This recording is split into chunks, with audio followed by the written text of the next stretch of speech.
Hello, Hollywood Time viewers. Today we welcome McBride and The Ride, who are celebrating the band's 35th anniversary. So why don't you all introduce yourself to us?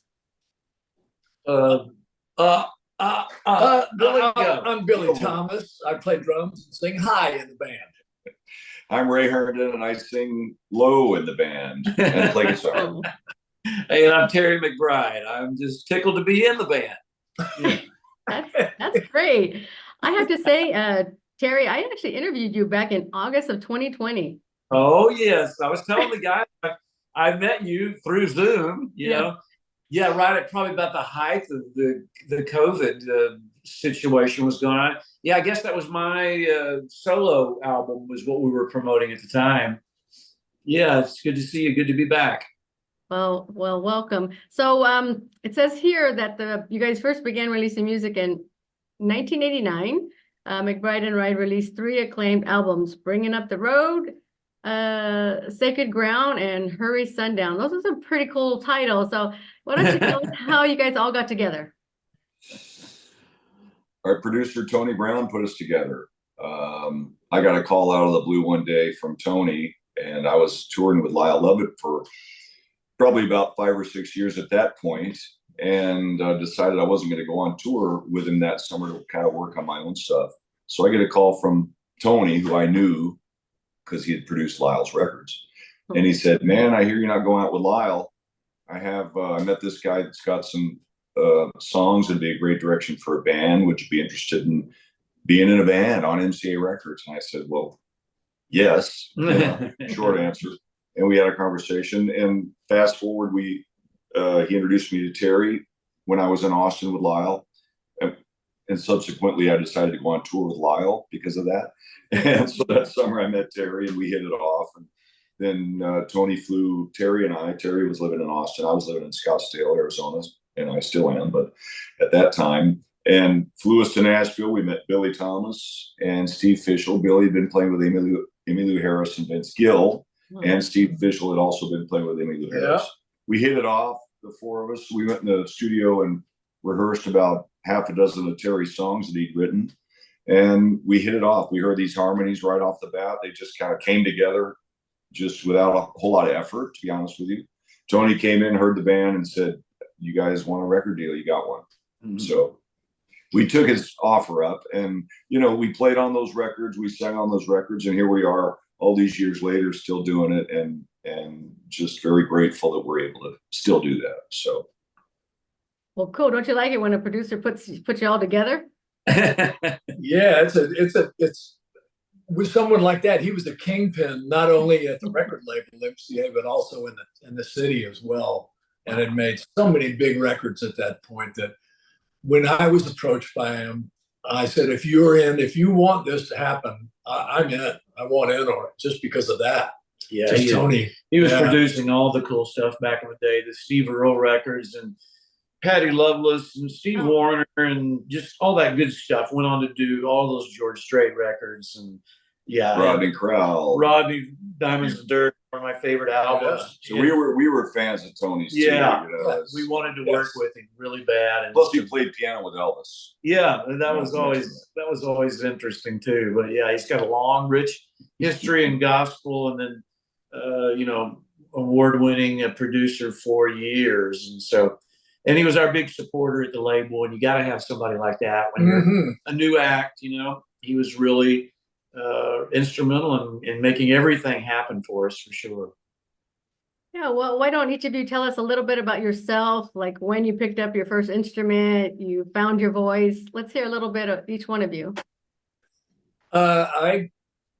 With drums, I remember taking my brother's hand-me-down drum set out of the attic in our house on Fort Myers Beach, Florida, and ended up I took right to them, and I was playing really pretty quick, you know, at that time, and got into the Beatles came along, and that made a big impression on me as well. And so I kept going and joined a bunch of local bands, and then I ended up out with you in Hollywood, California. About 25 years later. So that's how I got started. Who did you play with? We played with a few people out there. Who was it? I played with Ricky Nelson, Mac Davis. I was in a band called Combo Nation in the 80s. So He was a Leo rocker, Warner. rock and roller, Yeah. Wow. converted. We converted him. We helped him. Billy's been playing with Vince Gill for many years as well, too. So he's Oh. Can't get a job. can't get it. And singing. Can't hold one. And singing with Vince, singing a lot of the high parts. Well, you Yeah, guys so- have been around, you guys are royalty now, but you've been around royalty as well.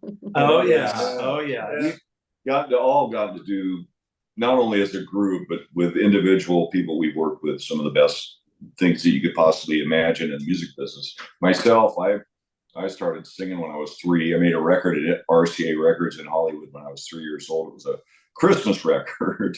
Wow. And I played accordion first, then went to guitar. Been playing guitar since I was 7. And grew up in this bar, Handlebar J, and now I own it. My parents bought it in '75, and it's an iconic place in Scottsdale. So I've played there for many years, played music, and grew up playing with brothers and stuff. And then when we had the opportunity to go to Europe with a band I was with in Phoenix, we met Lyle Lovett there. And so I became part of his band right off the bat.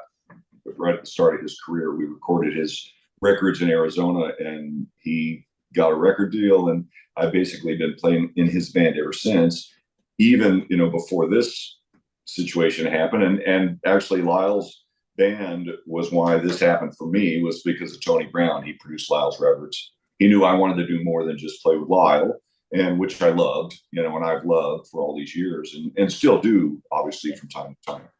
So, here we are again. We split up for a while, and then we made a record in 2002 called Amarillo Sky. And then at the time, radio was still kind of in flux. We were trying to figure out where we fit. Did we fit? The record was great, just didn't quite connect for whatever the reason. And then we kind of went our separate ways again.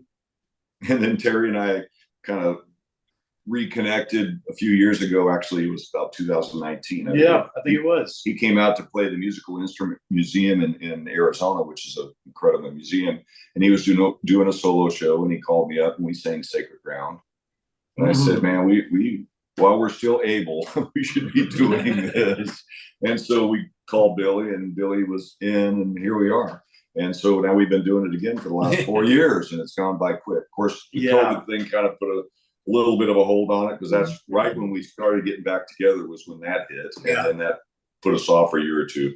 Yeah. But it's been fun making new music, and all that stuff has led to where we are right now. So grateful for that. And Terry?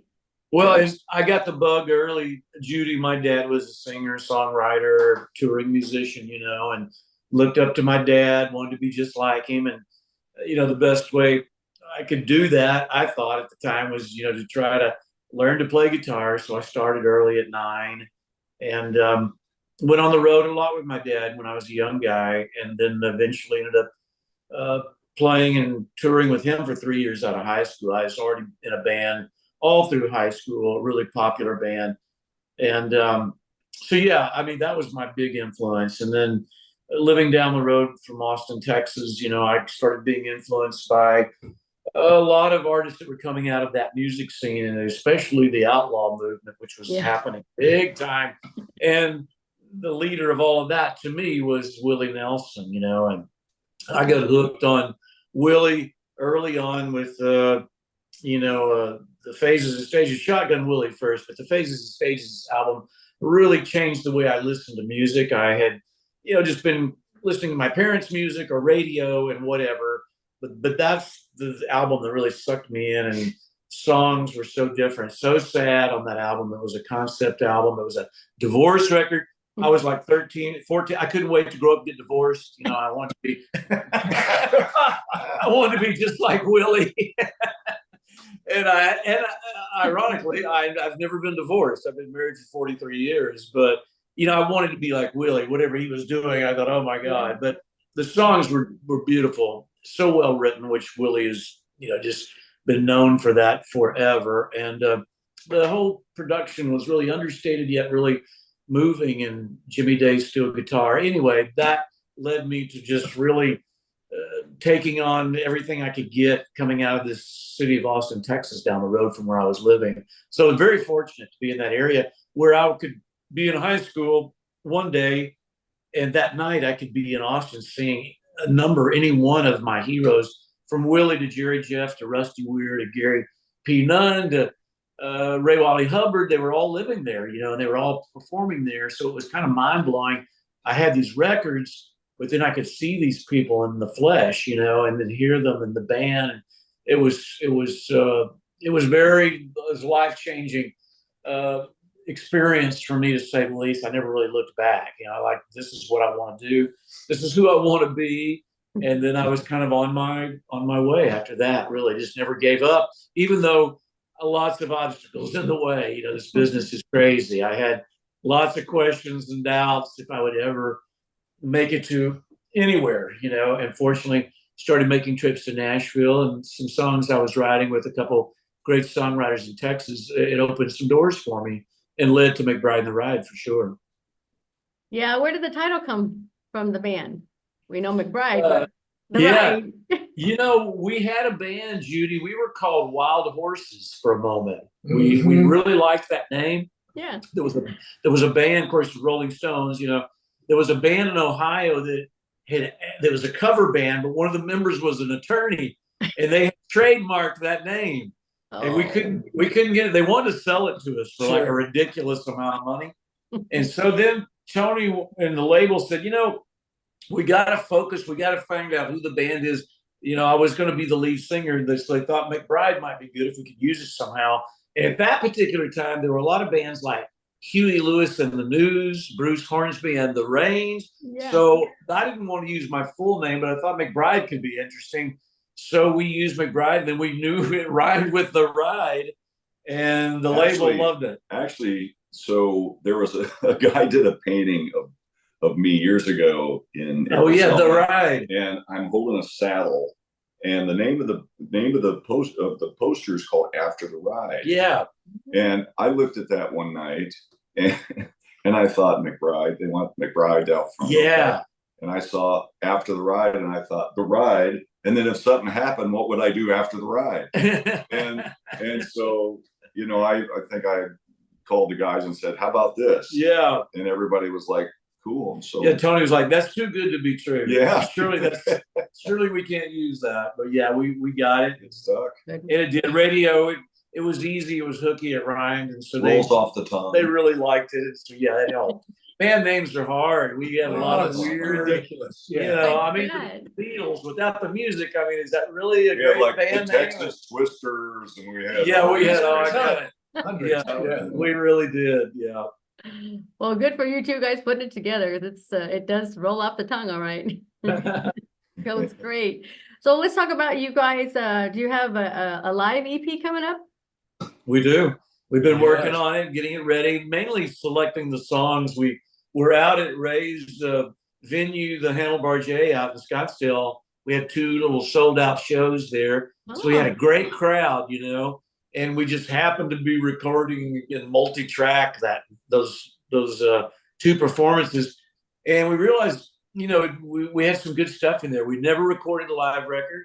And we've had a lot of people that have asked about it. We have a lot of people that have never even heard us live. So we thought this is a great opportunity, to share the energy that we have on stage. It's not always captured in the studio. Yeah. And show a little different side of who we are as a band, other than just what you might know us from radio back in the day. So it's been fun. We're putting it together. The first single is coming out as we speak. And I don't know when this will air, but yeah, we'll have 2 or 3 streaming singles, as they say, and then we'll come with the full EP in October. So we're just kind of, building up towards it, doing a lot of press, getting to meet with people like you. And people don't realize sometimes that we are, I think I said this earlier, but we also played on the records that we made as well as sang. So we didn't, like a lot of artists, even to this day, they hire the studio guys that are the great studio players to come in and play the record. And then, the artist sings it. But with this being a real band kind of thing, that's what we did. We went in the studio. Terry played bass, which he does live. Billy plays drums, and I play guitar. And then we have a steel guitar player. who we have several different ones over the years, from Paul Franklin to Buddy Emmons, Joe Dan Rogers, Dugmore, Joe our Rogers, friend Gary Morris, Gary Brother Morris, Gary, and Bruce Boughton, who's playing with us and now. Bruce is on the road with us and played on the records, including Sacred Ground, our hit single. Bruce was on that record way back in '92. So it's fun to have him out here with us after all these years. It's But like we're brothers, you know, Yeah. on the road, and we have a guy like Bruce or Gary or any of these guys that we've played with a long time that's available. And it just so happens that Bruce has been available. yeah, he fits us well. He wants to do it, and so we don't have to threaten him or anything to do it. Yeah, he played with Garth for many years. Played on all those wow. Garth Oh, yeah. records and Brooks Ricky and Dunn Skaggs records. for years. Yeah, he's a wonderful player. Great player. Yeah. So you guys are, I understand, releasing tomorrow, which is the 14th, Amarillo Sky. Yeah. That's live, right? You did that live? That sounds so That's amazing. live. That's the first single. We found that song, years ago, recorded in '02, and we thought we'd found a smash. We were so excited, and our label, unfortunately, they just thought it was maybe more regional kind of song. They just didn't see it or hear it like we did. We were so disappointed, Yeah. And then it You wasn't. can't trust these labels. I know. Can't trust them. And then a few short years later, we got a call from my old publisher, Michael Knox, and he had been working with this young kid, Jason Aldean, who I had known since he was about 19 years old. And Wow. he said, Terry, this version you guys have is so good. We're just going to take it and, rip you off a little bit if that's okay. I was like, well, we had a shot. We love the song. Good luck with it. Of course, it ended up being a hit for Jason. But we still do it. We love singing and playing it at night. So we thought, why not? It's a real powerful song. And when we're on and we can sing and sound good, it's one of those songs that really represents us well, we feel. And so here we are, however many years later, after we recorded it in 2002, and then Jason hit out of it a few years later, but we're still a dozen years later, and there's probably a lot of folks that have never even heard the song. So maybe, maybe this live version will capture some attention for us to get out there and play live. I mean, because that's what music is today. It's more so getting out there and playing live, because unfortunately, record sales are not what they used to be back in the day. But and a good song doesn't really have a shelf life, as far as when it ends or begins. I mean, a good song, and it's done well, stays a good song. It can still connect, and that's what music is all about. So you just have to try what you feel is inspiring us to record, and then hopefully it will touch and inspire and connect in some way with the listener. Well, it's funny, we've all written songs over the years, and I know Terry's got songs the same way. I was just thinking, there's a song that I wrote with one of our mutual songwriting friends here, Brett Jones, who's a great writer, but we wrote a song years ago called "Is This Lonely?" And the song has never been a big hit for anyone yet, but there's been 3 or 4 different artists that have recorded it over the years. And, I'll see it pop up on, Apple Music or whatever, one of these, music streaming sites. And even today, it's still a great song. It's like Amarillo Sky or Can I Count on You or Going Out of My Mind. Well, it's fun for us, Judy. This morning we were on radio, and there was a young woman there that was, a fan of the '90s, and there we were singing a song that's over 30 years old with a young female that wasn't even 30 years old herself, but she had goosebumps from the song. So we thought, that's our job, and that's a good song when it connects in that way. That's all you can hope, no matter what the age is, But it was great to hear her give us that feedback, and it was a cool moment as well this morning. Then you hear the song itself with it being delivered, by the lead singer, and Terry does a great job of delivering the song, and then the harmonies kick in. It just kind of builds into a crescendo. It went well. People get it. So that's what's been the calling card for this band. And not only that, the lyrical message sticks around. Yeah. We see people mouthing the words back to all the time. It's been fun. It's been fun. We played a place on the Alabama border recently, and it was that crowd that was just, they loved 90s music. They knew all of our songs. People that we played for 30 years ago in the crowd, it was crazy. But the response was so wonderful that it just kind of makes it all worthwhile. I hear it's fun to have these projects, we want to keep moving forward. We want to keep recording. We want to keep doing whatever. But that live experience, the crowd, they love it. But I tell you, we get something from it too. When you see that kind of reaction, that's just a great feeling as a singer, songwriter, musician, whatever. You've kind of done your job when you're getting that crowd to react in that way. It's a powerful moment. It's a wonderful thing. That's the thing that's so powerful about music in general. Yeah, I'm always asking songwriters and singers, it's like, what is it like when you're singing and all of a sudden you stop and then the crowd keeps going? That must be like a rush, right? Yeah. Yeah. And that's so popular now. Everybody sings along, Yeah. Unfortunately, depending on who you're with in the crowd, it could be fun or not. I mean, some people like, oh my God.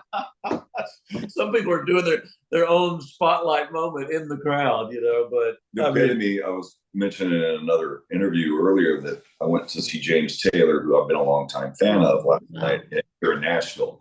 And, there's a perfect example of timeless songs.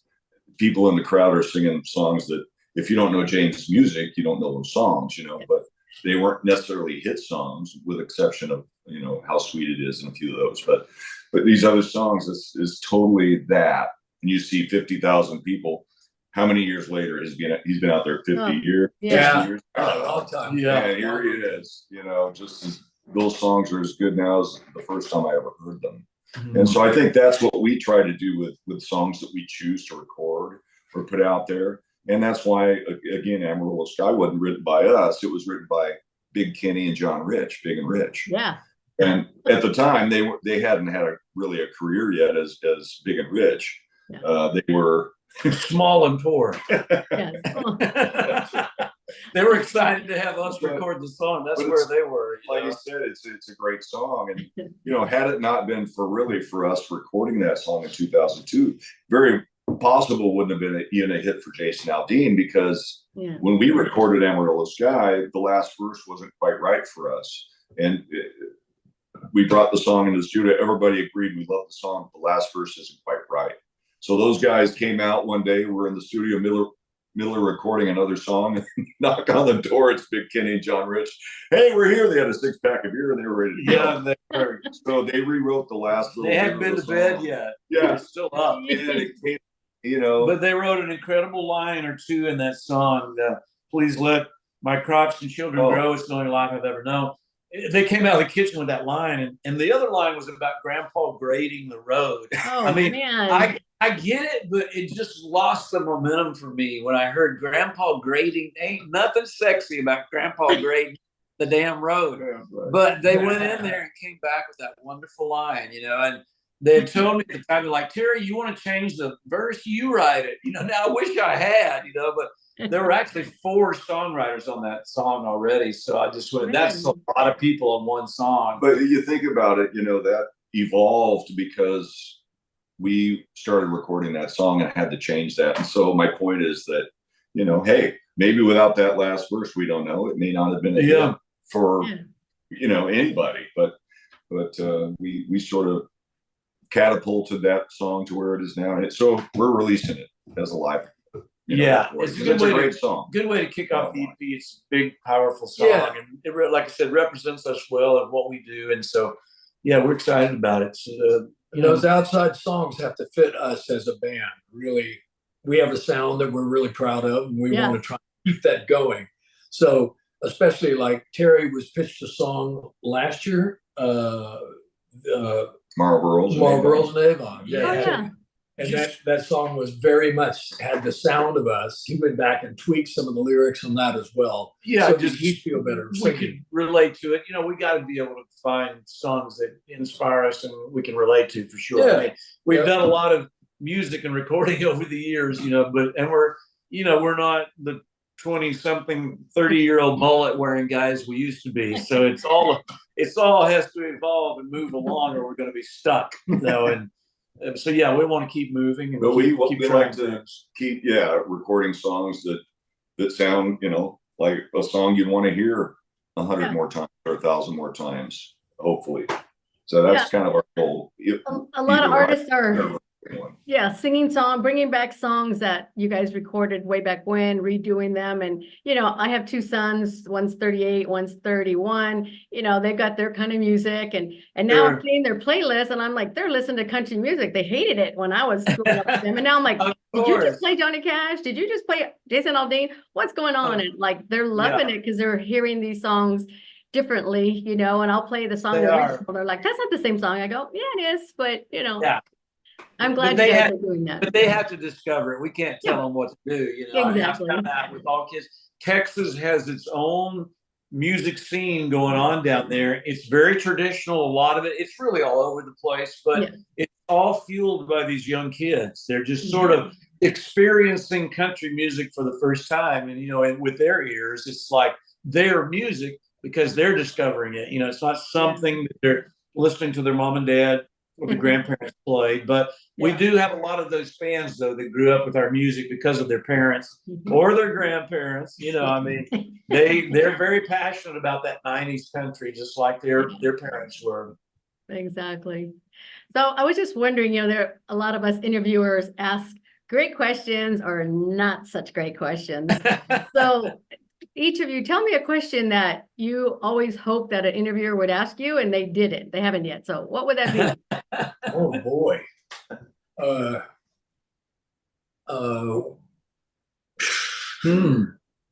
Well, that's a good question. Yeah, That's a question stumper right there. Yeah, that's interesting. Yeah. I mean, you asked a question about our upbringing and what brought us into music. So I'm just trying to. You have so many interviews that you do, and don't you ever think sometimes, God, I wish they would have asked this because I want to tell it. So tell me something that you would want to tell that no one's asked you yet. Anything. Think of anything, guys? Funny, telling each Wow. other stories about each other. Yeah, Might have to get back to you on that. Well, I mean, some interviewers will ask for intimate stuff like what do we used to do on the road, that kind of thing. Which we've got our road stories. And You're gonna write a book. Yeah, we love Yeah. it. We've had some fun, to say the least, over the years. But you have to, if you're out there. Back in the 90s, we were playing a couple hundred shows a year, and you get to know somebody really well, and you kind of know their limits, and then sometimes you like to push them beyond that. So it's. I know one. Who's your least favorite artist? I've never been asked that before. I know. Okay, so who is it? There you go. Or who's your least favorite band member? Nobody's ever asked that. That's a good one. You should leave with that. Okay. So which guy do you like the least? Right. Which one irritates you the most? Yeah. Now, that would be funny, Judy, if you did that right off the bat. I've got a couple questions they're not always asked, but I thought I'd throw it out there. Like, who irritates you the most Exactly. within the band? Who's the worst? Who snores the most? And Yes. Who snores the loudest on the bus? let's don't beat around the bush. Let's get right to the facts. Yeah. We want to know the dirt. I can tell you one thing, Judy. This band have laughed more. My cheeks have never hurt so much in my life as when I'm out on the road with these clowns. That's the bottom line with that. But we have a lot of fun. We do a lot of fly dates, so we do a lot of we'll rent a Suburban and we'll have to drive to wherever we're going. So we still spend a lot of time with each other on the road, and it's you better like what you're doing and who you're doing it with, or it can really be a drag, Yeah. And so far it's been fun for us. It always was. We had a lot of business kind of got in the way back in the day, but we always enjoyed what we did. We were proud of what we did, and here we are. We still are all these years later. And we're getting to do it, but we kind of do it on our terms now. Even when we go in the studio, we're doing it the way we want to do it. We kind of collaborate on whatever it is, and we're the label, we're the A&R, we're all of it. We decide what happens and how we want to do it, and which direction we want to go, and who we want to work with, and it feels good because of that. If we decided was the case always. Yeah, if we decided to record a Pink Floyd song, nobody could tell us we couldn't do it. Yeah. Yay. Yay. So can each of you tell me who's your country hero, whether they've gone on to heaven or still here with us? Oh boy. For me, it'd be Merle Haggard. Merle Mhm. was always my favorite. My He was favorite. always my favorite. And I have a lot of favorites. You know, Yeah. of course, Waylon and Willie too. Yeah. And Jessie Coulter, who's a close friend of mine as well. Oh, nice. But Merle, for me, just, you know, for me as a singer too, it always led to my sort of timbre of my voice. So I gravitated to him, and plus he was just incredible anyway. But that was All my around hero. talent, songwriter, singer. Merle had it all. Yeah. I would say, coming from the West, moving here to the East, I remember George Jones and his voice just captivating me. It was That's like, awesome. who is that? I need to know more about this guy. Yeah. You know? Yeah. So Well, that I was mean, huge. for me growing up in Texas, it was all about, you know, two-stepping and those great singers that could, from Ray Price to Yes. Herndon to George and Merle. I mean, that's what we grew up on, those guys. But like I said, for me, you know, Willie Nelson was just always going to be my favorite because of just that songwriter side of him and the way it made me kind of stop me in my tracks and made me think about music in a different way. You know, it wasn't just on in the background anymore. It was something I was trying to dissect really for the first time, whether it was, you know, those instrumental, whether it was, like I said, Jimmy Day's steel guitar, whatever. He just made me really stop and think about it instead of just having it on as mundane, whatever. He really changed the way I listen to music. And so he'll forever be, you know, my hero. He made such an impression on Terry really early on that when I met Terry had braided pigtails. Of course, I could take them off, Judy. I hang them from my rearview mirror when I wasn't needing it. But just the inspiration. I will tell you this, Judy. And all these years later, I was inducted into the Texas Songwriter Hall of Fame in February by my pal Ronnie Dunn. Oh. And it was a wonderful event. And then the statue you get is Willie Nelson. It's Awesome. 20-pound Oh, Willie Willie. Nelson. Yeah, it's so fantastic. He's got a bag of weed in the bottom. Yeah, that's it. Congratulations. So it's been that alone was pretty you know, pretty cool to say the least. But yeah. Judy, we're all not only, you know, have we played and recorded and loved country music, but the other kind of unique part about this band is we all, besides those incredible iconic country music stars that we all grew up loving and listening to, the other side of the coin for us musically is the rock and roll side. Yes. I grew up listening, like we all did, to bands like Aerosmith and ZZ Top in high school. Besides Merle and Waylon, Yes. I'm listening to ZZ Top, and so is Terry. I'm going to see Aerosmith in October, taking my youngest daughter. She's So we're never fans seen of that too, you know. Oh. So it all comes out in our music somehow or another. Yeah, I love Sure. it. ZZ Top growing up in Texas. I got to Gurm Billy Gibbons. I was on tour with, I was out with Brooks and Dunn. Actually, I was in the band at that point, playing bass, and the ZZ Top was a co-bill. And oh my gosh. And then I got to be pals with Billy Gibbons. It was kind of mind-blowing. You know, I'd go over to his bus. He'd show me some of the things he'd bought that day. Wow. I'd tell him when he had baked potato in his beard at catering, you know. He's like, nobody ever tells me that, Terry. And he's a sweet guy underneath all that hair. He is so nice. So nice. He is. He bought me and Ronnie this cool little handmade leather pouch that you can use for whatever, you know. But he put a cool little message and gave it to me one day. I went, who does that? You know, nobody does that. Oh. What a nice guy. Yeah, it's great. So you guys going out on tour? We're playing Saturday night at Chiefs here in right on Broadway, downtown Nashville. Famous for live music and chairs being thrown off the top of the roof. Unfortunately, Local stuff you don't. Yeah, Darn yeah, it. we're going to Montana soon to play with John Michael Montgomery. We're I'm gonna go to Minnesota next week. Minnesota, Kansas City, a great club there that we've played several times now called Knuckleheads.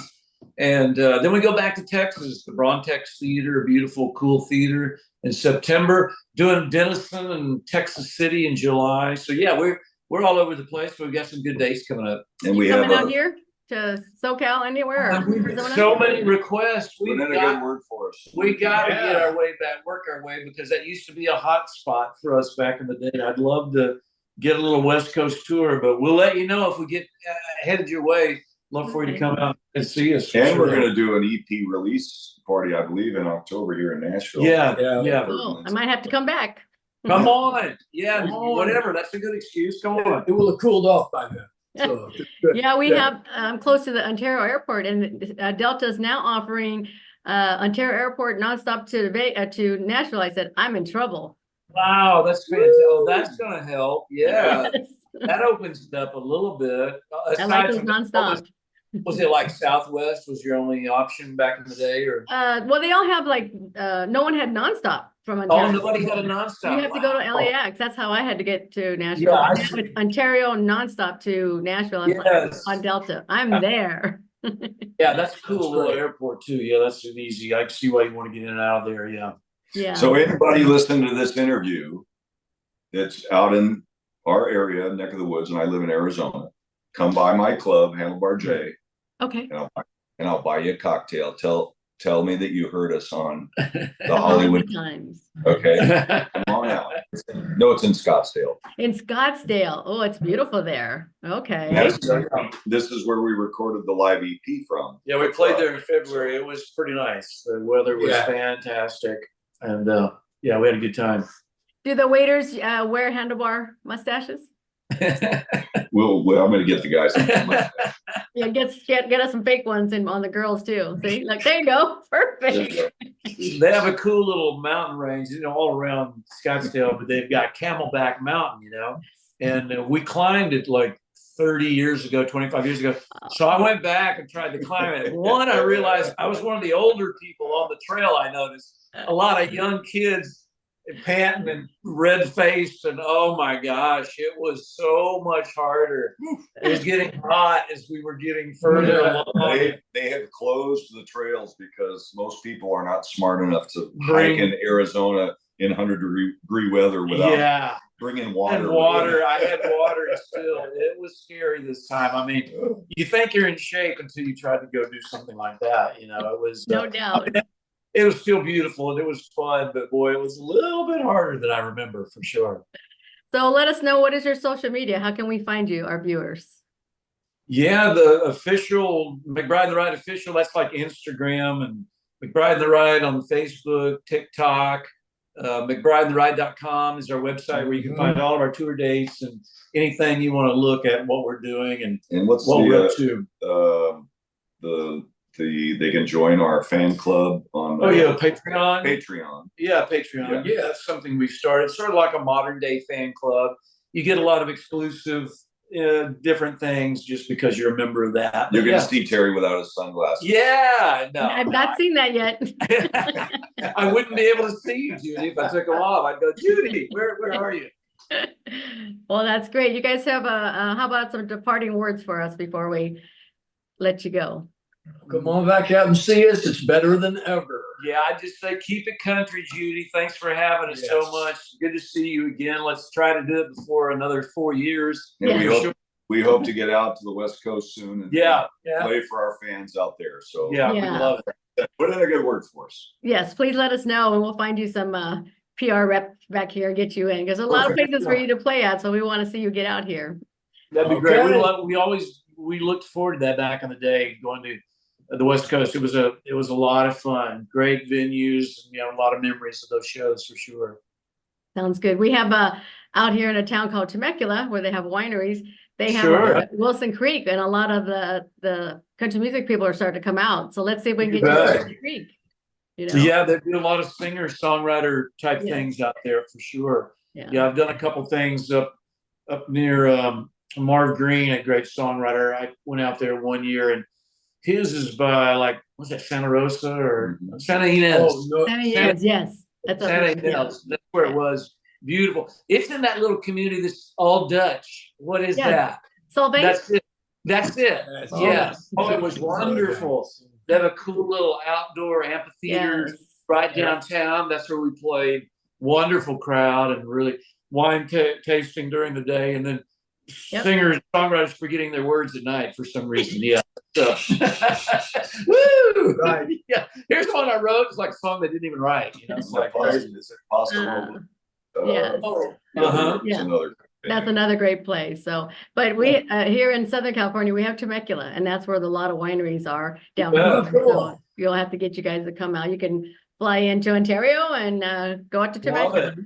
Love Yeah. that. That's great. All right. I also wanted to say that keep the steel guitars in your music. I Oh. love steel. Please keep it. That's we do too, Judy. We're only a 4-piece band, and that's one of our instruments. Yeah. So we've got to have it, you It's a know. main deal. Yeah, it's part of our sound, and we love it moving forward as well. Great. Well, we will keep McBride and the Ride, here. We'll put this up on our YouTube channel so that you Cool. can use it for your social media as well. That'll So be great. We will. Yes, we will. I'll get this out hopefully later today, so we'll be ready for the release tomorrow. Oh, that's great. Thank you, Judy. Yeah. We Thanks for appreciate having it. Thank you guys as well.